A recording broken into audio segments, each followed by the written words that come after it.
Hello, you are on the Ruslan Belov channel, and today we will discuss the situation in Ukraine as of May 26, 2025. A large number of events have taken place today, so let's get started. We'll begin with the Sumy direction, where the armed forces of the Russian Federation are already creating a security zone. Even though the summer offensive has not officially begun yet, forces are gradually building up both in the area of the settlement of Sumy and in the area of Kharkiv. But if we talk specifically about the Sumy direction, today there are updates on the front line. Over the past few days, and continuing today, reports have been coming in about the Russian army's advances. Let me remind you that a few days ago, the Ministry of Defense of the Russian Federation and several sources reported the full clearing of the settlement of Lochnia. Based on that report published on May 24th, we slightly adjusted the control map in the Basovka-Lochnia area, gradually expanding the zone of control. Today, May 25th to 26th, information has been received about the full clearing of the settlements of Vladimirovka and Belovody. Returning to the settlement of Belovody, we now have footage from objective control. Several video fragments were published during the day. More precisely, several versions of the video of the battle for Belovody. In these frames, we see one of the episodes from a longer video where Russian soldiers were gradually clearing Belovody. In these images, we can observe a Russian soldier. It was at this exact location, you can identify this forest on the map, that the Russian soldier raised the flag. Based on this objective control footage, as well as the report from the Ministry of Defense of the Russian Federation, we confirm full control of Belovody. The North Group of Forces and the Russian Ministry of Defense also report the clearing of Vladimirovka. So we can see that throughout the early 20s of May, the Russian side was primarily focused on Lochnia, Basovka, and the settlement of Yunakivka. After clearing Lochnia, Russian units completed the battle for Belovody. We have objective control footage. And today, information also came in about a sharp breakthrough, a sudden leap by Russian units, most likely from the direction of the settlement of Gordivka, moving south toward Vladimirovka and Vodolaki. According to the North Group of Forces and their official channel, the Ukrainian side did not expect such a massive, sharp and sudden strike by the Russian army, and when Russian units were discovered, it was essentially too late to resist. This led to the Ukrainian units being forced to retreat with virtually no resistance. Based on this report, control over the area has been confirmed. Additionally, several pro-Russian cartographers are noting an advance in the Vodolaki area. So, apparently, the village of Vodolaki will also soon come under the control of the Russian armed forces, leading to a slight alignment of the front. As we discussed earlier, the advance will not stop. The next targets will be Alexiivka from the direction of Vladimirovka, as well as the settlement of Yablunivka. The main task, as we've discussed multiple times, for the Russian units is to reach the H07 highway to establish either full physical or fire control over it in order to block logistics for the Ukrainian armed forces units currently located in Yunakivka and eastern Yunakivka along the border with the Russian Federation. A large number of objective control videos and FPV drone strike footage targeting the positions and equipment of the Ukrainian armed forces are already being published from this area, meaning that logistics for the Ukrainian forces in this sector of the front are now in serious doubt. Artillery strikes are being carried out, and in this footage, we can observe FAB bomb strikes on nearby forest belts and wooded areas located southwest of the settlement of Yunakivka. This is precisely the area from which reserves are deployed towards settlements located further north along the state border. So even though movement is happening here, this is not yet a full-scale offensive. It is essentially preparation ahead of a major offensive. Although the advance is underway, the pace is only expected to increase. Next, we move to the Kharkiv sector of the front. Here as well, we've repeatedly discussed the build-up of forces estimated at around 50,000 troops and the gradual clearing and conclusion of operations in the settlement of Vovchansk. Today, the pro-Ukrainian cartographic service from the Deep State team confirmed that the Russian army has almost entirely cleared the forest area located northeast of the settlement of Tika. Fighting continues in this area. Looking at the forest as a whole, the Russian army currently controls approximately 20% of the territory. It's a fairly large forested region, and further battles lie ahead for Russian units. But overall, we can see the direction of the offensive, and there are no signs of it stopping. Moving on to the North Kupiansk front. Based on all the objective control footage published in the last 24 hours and all the mapped video materials, we can conclude that after a very long operational pause, the Russian army is once again gaining momentum in its offensive operations. FAB bombs are being used to strike Ukrainian positions in both the city of Kupiansk and the settlement of Kupiansk-Kuzlovyi. Russian FPV drone operators are active.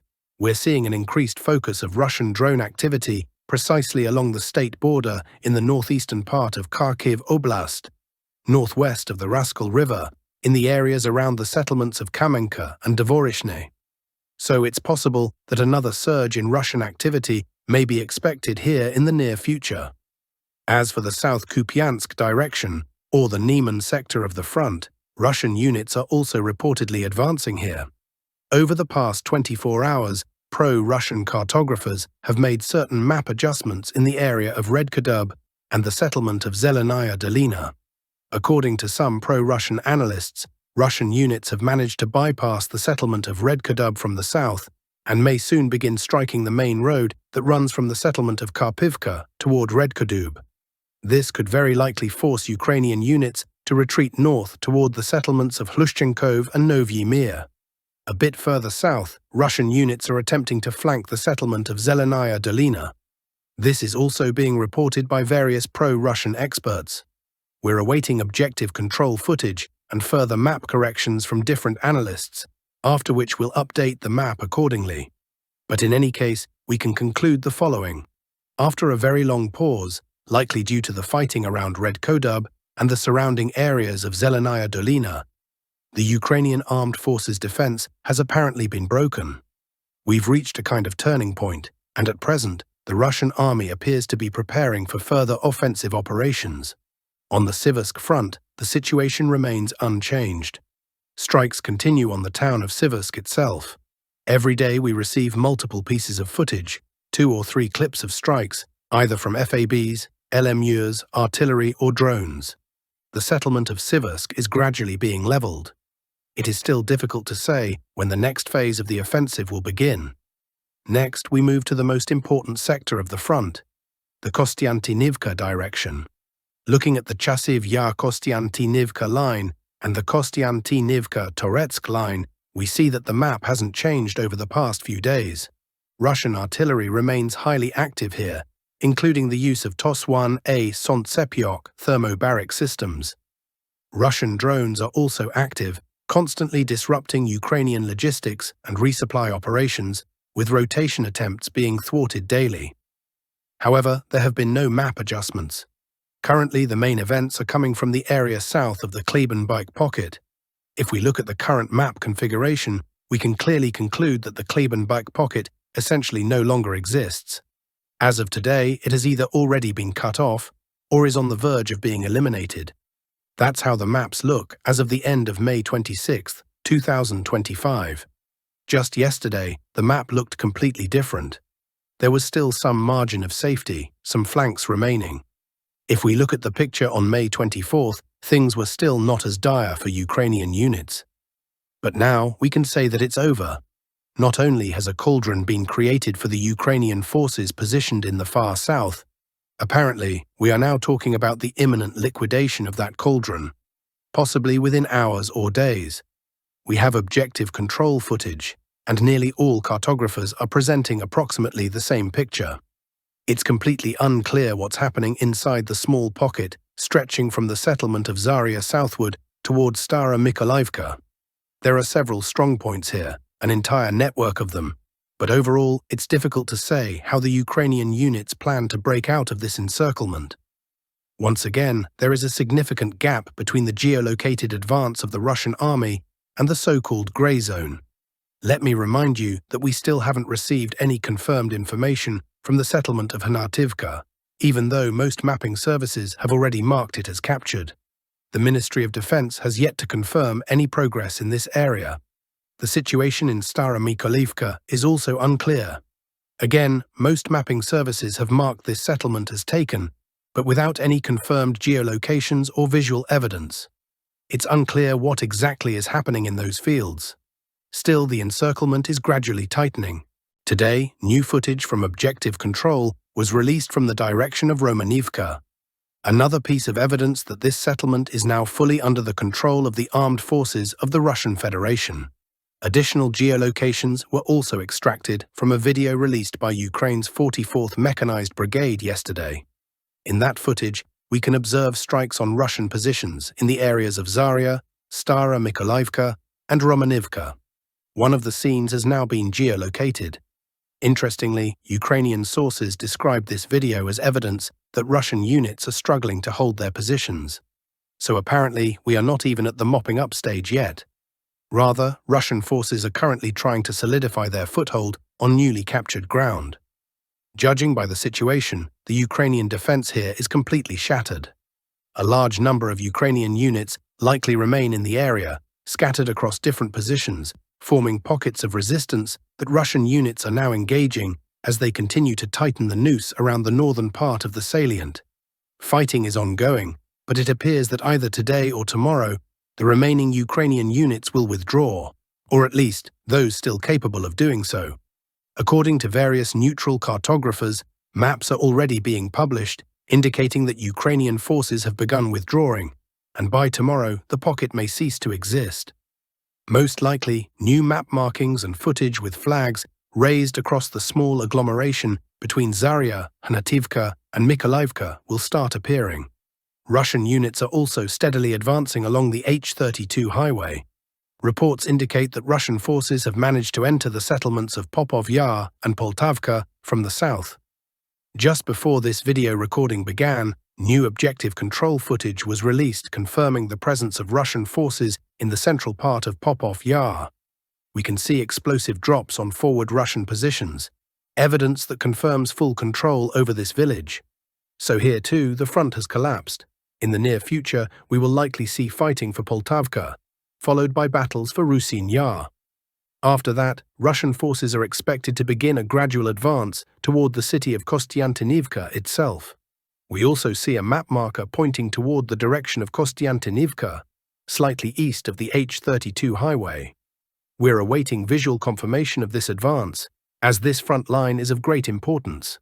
The faster Russian forces push through these settlements, the sooner the battle for Konstantinovka will begin. On the Pokrovsky front, things have been relatively quiet lately. Artillery duels are ongoing, with strikes on Ukrainian positions and strongpoints around the perimeter, but no offensive actions are being taken by either the Ukrainian armed forces or the Russian military. Now we move on to the southern Donetsk direction. There have been many recent map corrections here. After securing control over the settlement of Otradne, Russian forces are advancing westward. Reports indicate that several tree lines in the western direction have been taken. Some mapping adjustments are being made based on various cartographers and military experts. So far, these advances have not been officially confirmed by the Ministry of Defense or supported by objective control footage. But progress is being made. It's worth noting, and we've discussed this before, that this area contains no major defensive fortifications all the way to the settlements of Komar and Zaporizhzhia. Therefore, it's likely that Russian forces will face little resistance while moving across the fields. The main fighting is expected to begin as they approach Komar and Zaporizhzhia. Russian artillery continues to target the area around Alexievka, striking identified positions. We can clearly see that this settlement is being gradually prepared for a ground operation and combat. Slightly to the southwest, in the Huliai Pole direction, the Russian army continues to clear out Zelenyi High and Novopil. As of the end of May 26, 2025, the Russian Federation controls approximately 80 to 85% of both settlements, effectively the entire area. We also observe that the Russian side has successfully breached the Ukrainian defensive lines here. The settlements are being flanked, and Ukrainian sources report that some Ukrainian units remain encircled in this area. However, the Ukrainian command does not appear to be taking any risks to launch a breakout or a rescue operation for these surrounded units. That's all for today's Frontline update. As always, we'll continue to monitor the situation and bring you the most accurate and timely reports available. Thank you for watching. Stay informed, stay safe, and see you in the next briefing.